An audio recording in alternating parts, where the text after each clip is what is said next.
We're going to do the story time. It's extended. And this is called I Had Two Babies by a Weirdo.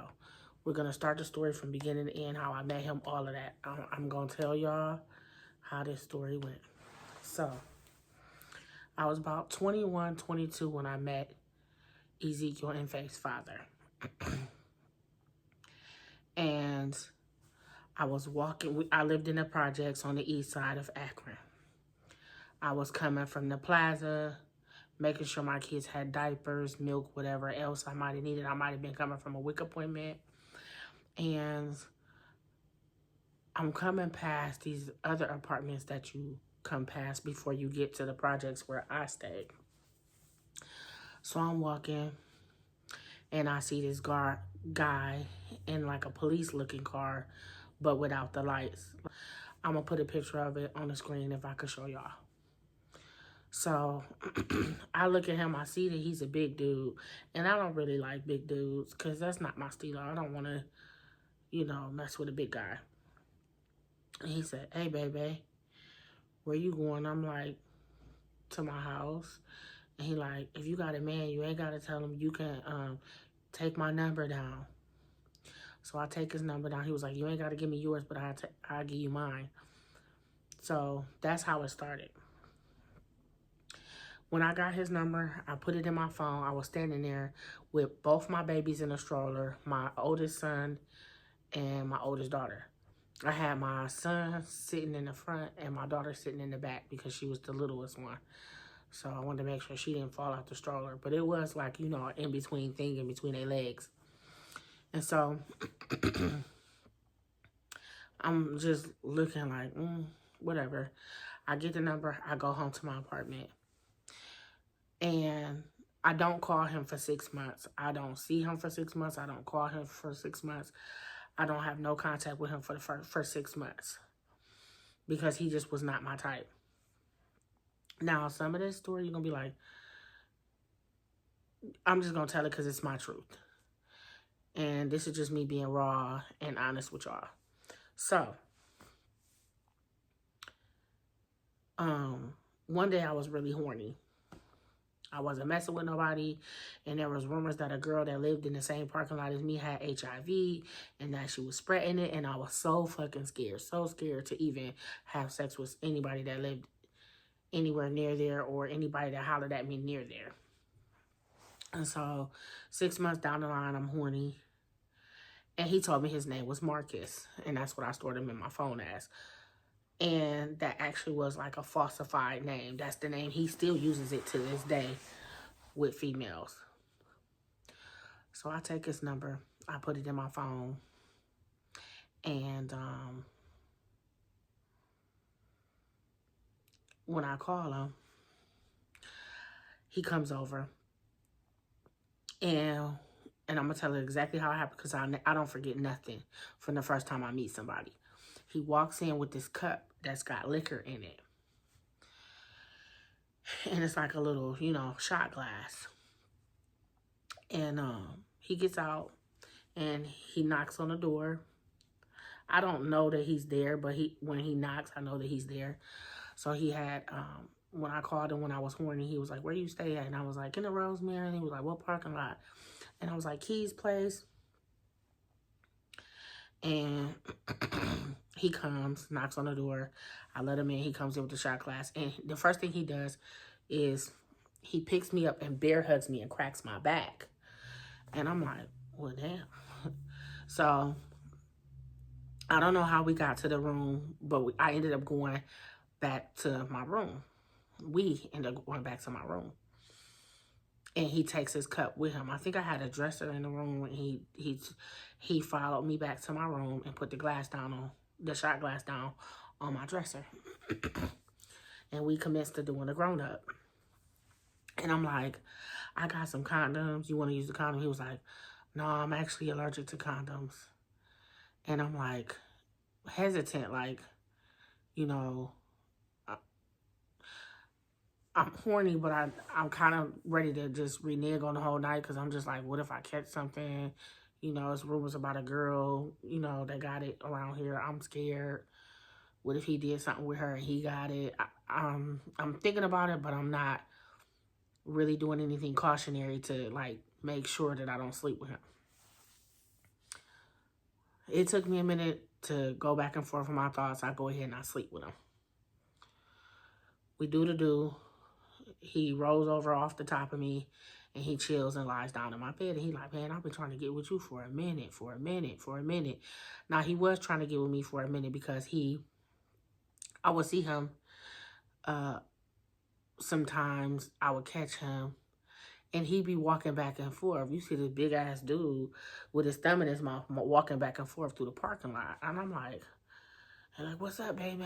You still ain't called my number, baby. So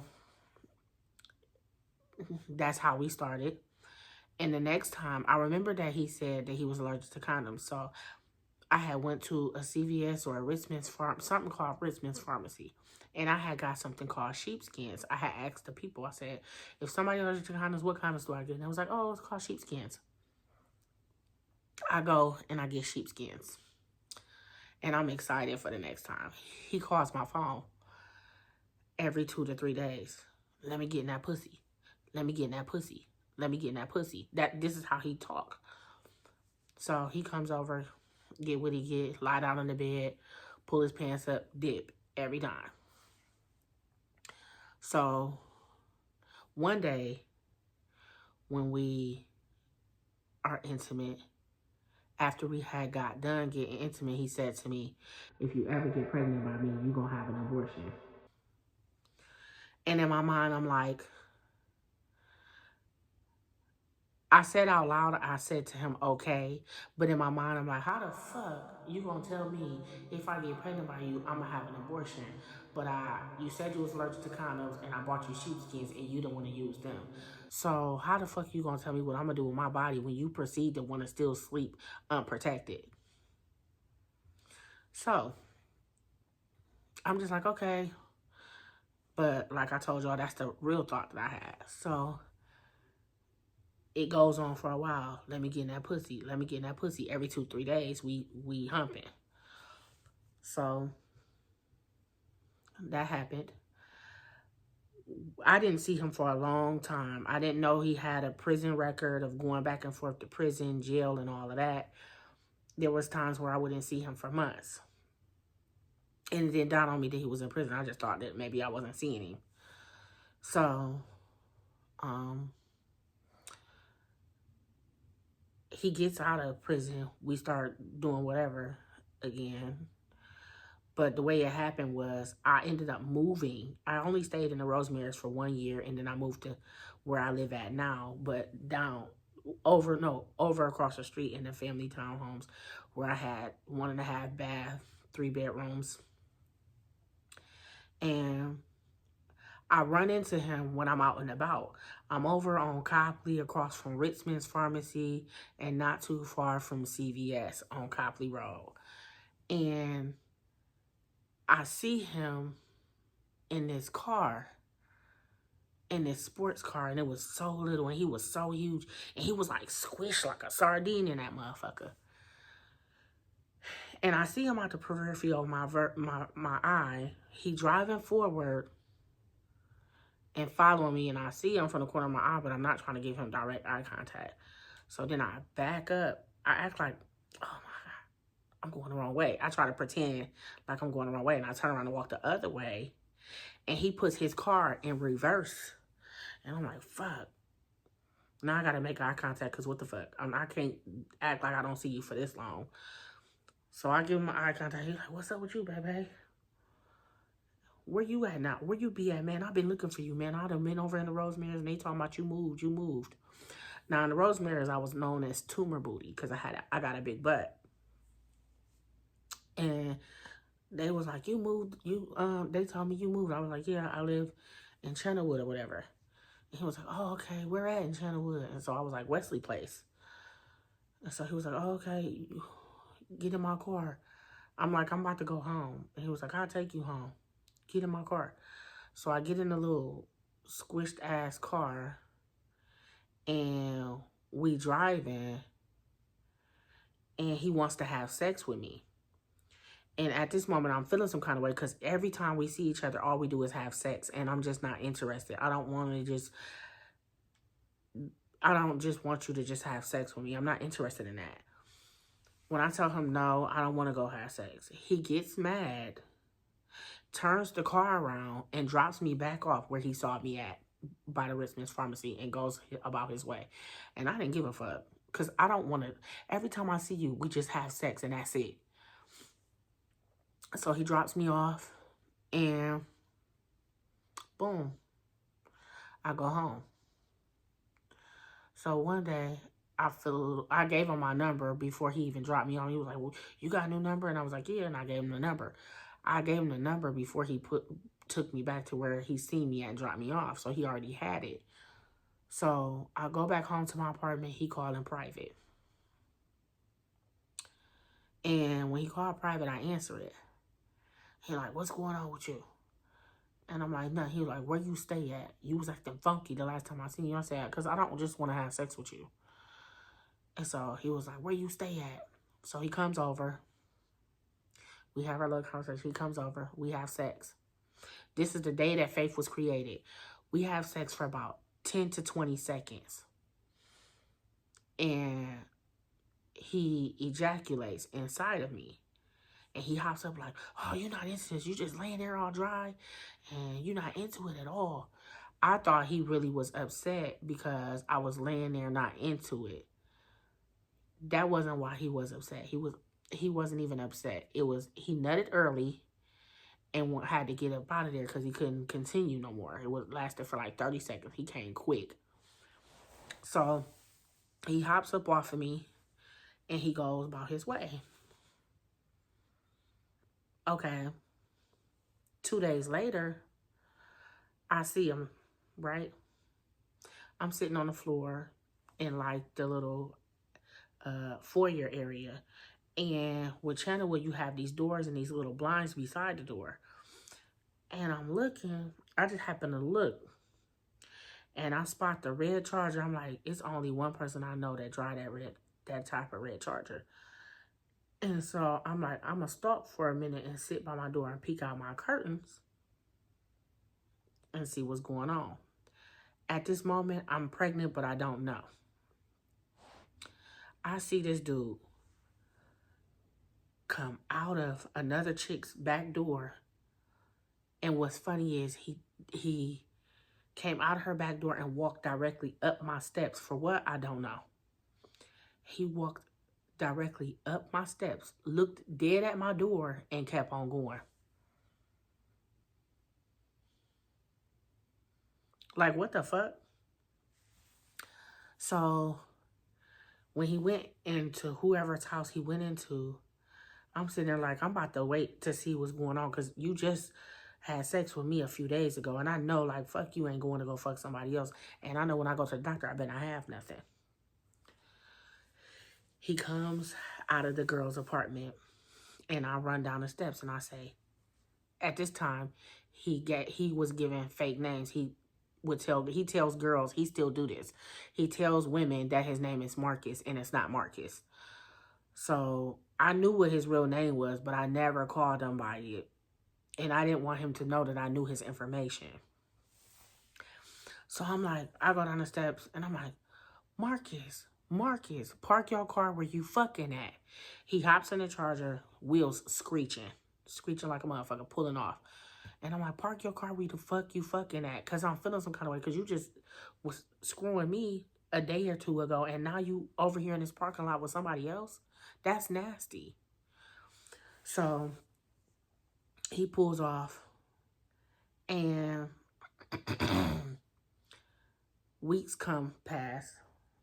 I had some Burger King. ate some Burger King. And I remember I was hungry as hell. I ate the Whopper and then I ate the fries. And I didn't feel, my stomach didn't get upset or nothing. I just threw up all of the Burger King I ate. So I goes to the doctor and I find out that I'm pregnant.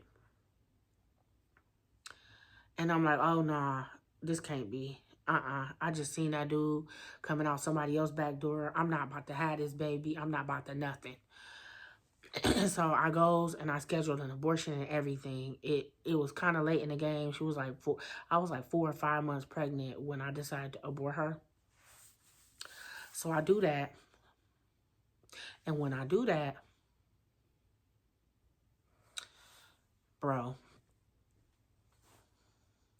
I goes to the appointment. And the thing that I'm thinking in my mind is when I'm scheduling this, I'm like, when I lived in the Rosemary's before I moved here, he told me, if you get pregnant by me, you're going to have an abortion. And I said, I want to carry out his wishes because a baby don't keep no man and a man don't keep me either.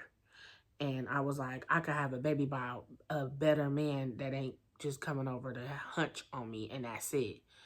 I could have a baby by a man that want to court me, date me, and whenever he touched me with the thought of love. It was just let me get in that pussy with him. And I just didn't want to have no baby by this dude. And I was hearing rumors that he had a whole bunch of kids from the moment. And then how you knew that he had rumors swirling around about him around town was because anytime he would leave, he said it at least 2 to 3 times in the beginning of us dealing with each other. He said, if you hear anything about me, don't believe it. Why you got to tell me that before you leave? Because you know you got rumors swirling around about you. So when that incident happened, I didn't see him no more. I went through my whole pregnancy.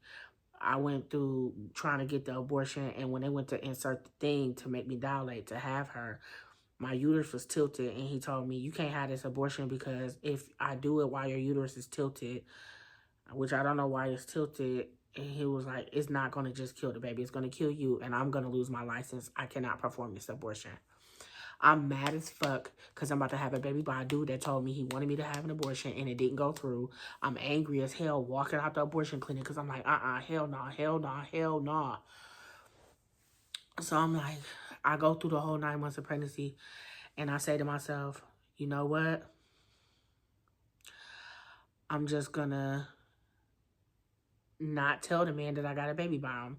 And what's crazy is this dummy be saying, when you got pregnant with her, you didn't tell me. I didn't know nothing about her, and you should have told me. You should have told me about her. You took my baby from me, and you did this, and didn't tell me you had her. First of all, you gotta remember, if a man tell you he don't want something, he gonna do what? Be a deadbeat if he don't want it. And that's why I didn't tell you. And he's still a deadbeat, even with the kids.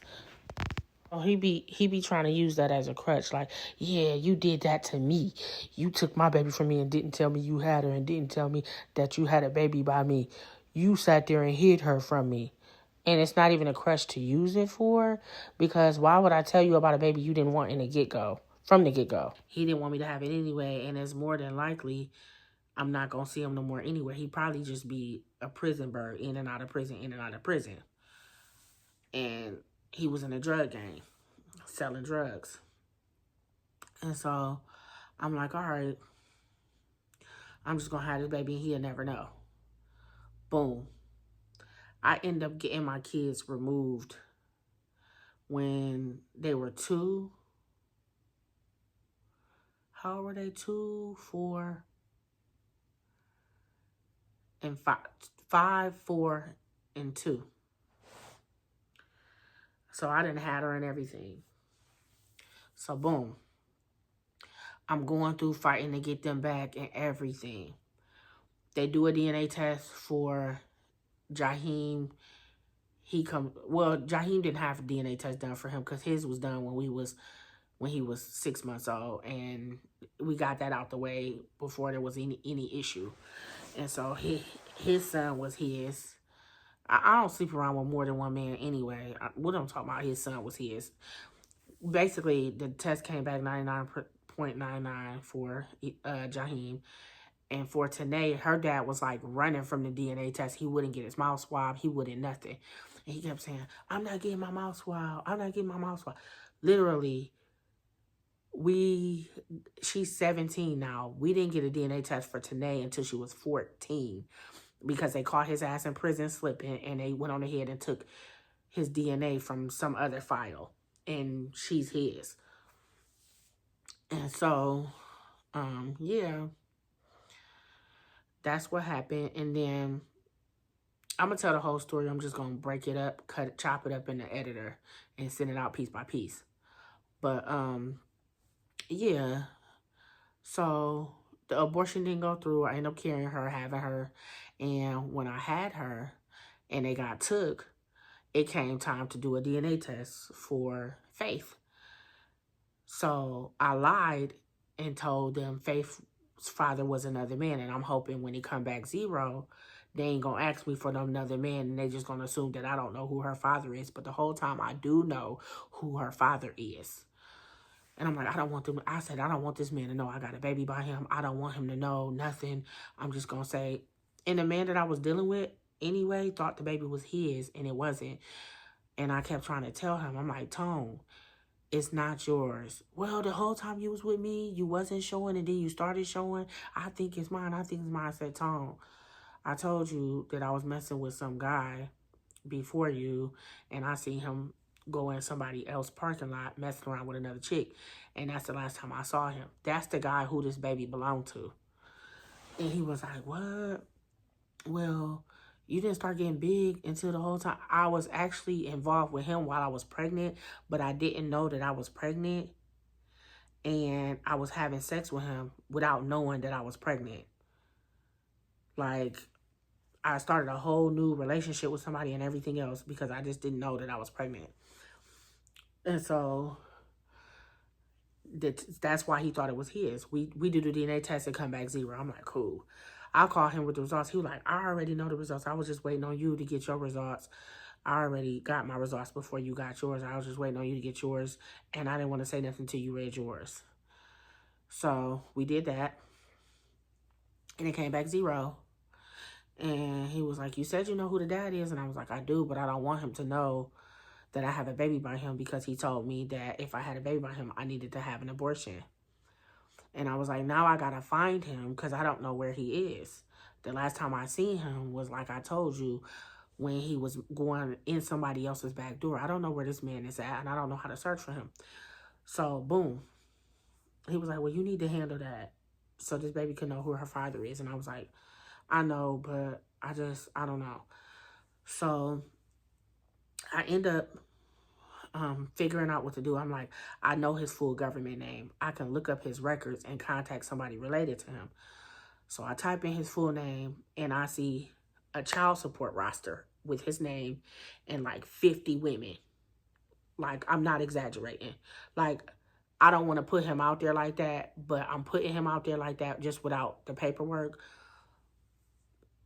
And then there's other women's name all across the computer. So I don't want to put the women out there is what I'll say. Different women, this women. I'm like, I don't know which woman to call to see if they got contact with him.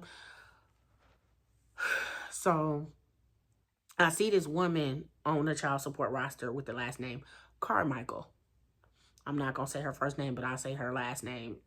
There's plenty of people in the world named Carmichael with the last name. And it said her name versus his name. And it said non-supportive of dependent. And he went to court for it. So I'm intelligent as fuck. I could FBI some shit. It's just, if I don't want to, I don't want to. And I was really trying to keep this from him. And so I called a number. I'm like, I take her name, write it down on the paper, and I do something called a white pages search.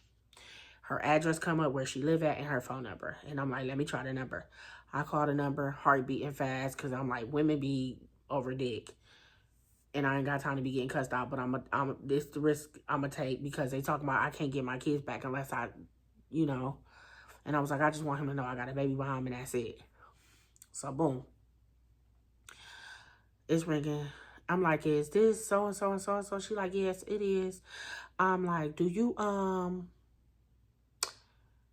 I said, do you know of a, and I say his name. And I was like, she was like, yeah. I'm like, okay, well, I'm looking for him because I have a 2-year-old by him, and I'm going through a case with Children's Services, and they're telling me part of my case plan, I have to find the father for DNA testing. And it was like, oh, she was like, well, And it looks like you have a child by him too. And she was like, well, my child isn't his, but they keep in contact because they're close with one another, and he's pretty much in my son's life, or whatnot, and they have a relationship. I'll call my son and have my son have him to call you. And I was like, okay, thank you. I appreciate your time. I'm sorry to call you or bother you about this, but I appreciate you. And she was like, oh, no problem, honey. We hang up the phone. She told me her child ended up not being his. And they had got a DNA test, and her child ended up not being his. But her son had contact. So I was like, okay. And nigga, if you see this, you know I'm not lying, because you even told me the child wasn't yours. And so I'm like, okay. I hang up the phone with her. Boom. I think he called me. He said somebody called her, and he said her name. And I was like, yeah, I did. I was like, my name's Celeste. I don't know. I ain't seen you in a while, but I got a baby by you.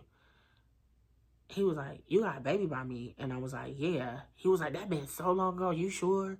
You sure? And I was like, yeah, I'm sure. So he was like, where you stay at? And I told him where I stay at. He comes, and I ain't seen him since that day. He comes, knocks on my door, and I let him in. He was like, where's she at? You got a picture of her? I was like, yeah, that's her photo right there. She had on a pink little jumpsuit in the photo, and she looked real cute. And he goes up to the picture, and he looks at her, and he goes, yep, she mine. They got that eyebrow. All my kids got an eyebrow, and they all come out with a certain eyebrow. And she got that same, and he turned around and showed me his. They did have that same hook at the end of the eyebrow. And I was like, damn, okay. He didn't deny her or nothing when he seen a picture of her. He knew. So he was like, yep, she mine. And she looked like one of my other kids. So I'm like, boom, okay. He walk out my house. I don't see him for years again. I don't see him till she 4 this time. One day I was on a dating online site, and he messaged me and was like, Happy Mother's Day. And that's all he said, and then he went on about his business. It was so weird. Like, why are you not trying to check on your child? Why are you just telling me Happy Mother's Day on a dating website at that? So then, boom.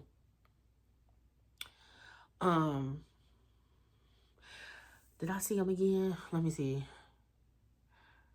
So she turned 4. And at this time, I skipped the part. When me and his other baby mom became friends. It's so weird how we became friends. So my sister was doing a birthday party for her kid, and her baby dad didn't want to help with the cake, didn't want to help with the birthday, didn't want to help with nothing. So my sister had to do everything on her own. She was like, I don't got no friend to take me to pick us up from here, from the plaza. So she was like, I got a friend named Clara. She got a car. So she calls the girl, and she comes. And I was like, these niggas ain't shit. I'm currently looking for my baby dad to see if normally he be around here driving around in a red Charger. I don't know if he got a different car, or if he stopped doing a drug game or whatever the fuck case. And she was like, so we sitting there, and she was like, girl, I'm going through that too. I think she was going through it with her oldest. I don't remember. But then something in my mind clicked. And before I had even went through all of that, something in my mind clicked. Something said, why do she, when I first got in her car with my sister, I said, why do she look like somebody he would have messed with? I said, I'm going to talk about my baby daddy and see if she know him. So in my mind, I'm like, I'm about to start rambling about him, but I need an open opportunity to do that. So she started talking about how her kids' dads ain't shit. And I started talking about, I was like, and I'm currently searching for my baby dad. I don't know where he at. And I'm like, he used to be in a drug game, used to do this, used to do that. She was like, girl, why your baby daddy sound like my baby daddy? And I had an inside thought that this might be a chick that he might have messed with because she just looked like one.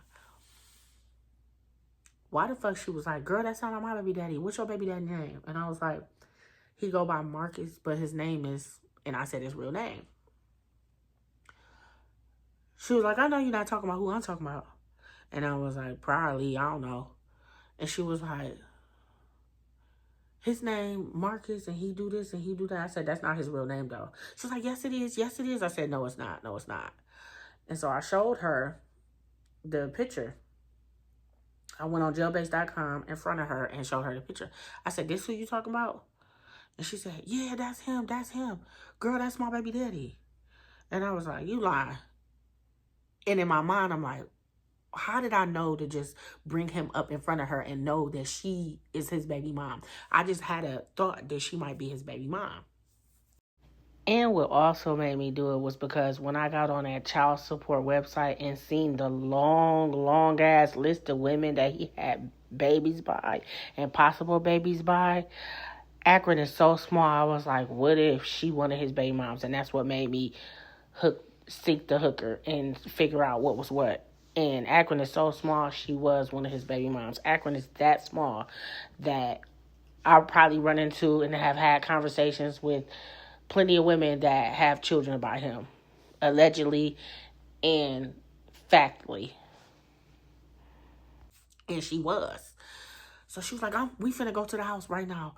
When we drop your sister and her kids off, we finna go to my house and I'm about to show you my son. Girl, why she go get her son, put him in the backseat, and I turned around and all I seen was that man. I turned around. Imagine Ezekiel sitting right here. And I see him, and I'm like, oh my God, why the fuck do your baby look exactly like that man? And she was like, girl, yeah. I said, ain't no denying, you ain't lying. This your baby, that's your baby daddy. She was like, girl, what? I'm about to pull up on him right now. He just called me a few hours ago asking could I meet him at the club. And I was like, And she was like, yeah, we about to pull up on him right now, girl. I got my baby, we about to pull up on him. So we go, pull up on him. I don't say too much or whatever. I don't think he asked me how Faith was doing or nothing. But fast forward, she turns 4. And I haven't seen him again in a long time. By this time, me and Claire had been friends for... Kylou was 8 months old when we became friends. He's 15 today. As of today. And I say... We've been friends for a minute. So she would see him out and about and get his phone number and have it. I would never ask for it because I'm just like, I don't really want his number. He don't do nothing for my child. He don't try to... He knows that my child is his now because we didn't did the DNA. No, it wasn't. No, I'm lying. We didn't even do the DNA test. So I'm like, I'm just not going to... She was like, do you want his number? Do you want his number? And I was like, to get the DNA test, yep. And so she gave me the number and we didn't end up doing a DNA test ourselves. He ended up going to prison and getting a DNA test. And I remember I wasn't the first one to know that he was my baby dad or get the percentage of 99.99. Pearl had got it because she had custody. So she called Keisha for what? I don't know. Girl, that man is her baby daddy. This one say 99.99. Because I was in court. I was standing in court and it was like, we need a name, ma'am. This man is not the father. We need a name. And please do not lie. Remember that you're under oath in court. And so they're like, do you know who the father is of the baby? And I was like, I had to be honest. And I was like, yeah. They was like, what's the man's name? I said his full name. I guess they took note and found him in the prison that he was at. And they tested him. And he came back 99.99 Faith's father. And he was in Lorraine Correctional Facility. And I was like, wow. I knew that was her dad. But it was just like, damn. They know how to search for him. So they test him. Boom. I end up not hearing from him for years. She's 2. We get the DNA test and come back that she's his father. That she's his daughter. And I don't see him for years after the test. And I'm like, Claire, I got the results you want to see? And she's like, yeah, girl. And I'm trying to get a DNA test too. She wanted a DNA test for her son after I had got Faith. And I was like, well, here's your opportunity. You better do it while he in jail because they'll get him. Sorry, y'all. I'm picking my skin. So she went on ahead and did it behind me and got her test. And then she came over my house like, girl, you did yours with me. You want me to do yours with Want me to do yours with me? Want me to do mine with you? And I was like, yeah. She opened it, and that's when we found out our kids was brother and sister. It's crazy, right? So then, boom. I was getting visitations. And I was like, I'm going to have her for the weekend. Do you want to see her? And he was like, yeah, I want to see her. I want to see her. He ain't seen her, never met her before. So I'm on the phone with him and I'm telling him, like, you know, if you meet her, I said, please don't come by and meet her if you're not going to be in her life. If you're going to be in and out, don't meet her. Just leave her where she at. If you're going to be in her life, then come meet her and get to know her. He comes. He was like, I promise I'm coming. I'm going to come see her. I'm going to come see her. He shows up and we go in my apartment. And I'm excited to see her meet her dad and everything, bro. And they took this picture. That's the picture they took. And I had to ask him for a picture too. Because I knew he was the type of dude that be in and out, in and out, in and out, in and out. And I was like, I don't know when the next time she gonna see you again. I just want you to get a picture with her so she have at least one picture of her dad. And he was like, all right. And he stood behind her, took a picture with her. And that was that. And that was the last time he saw her when she was 4.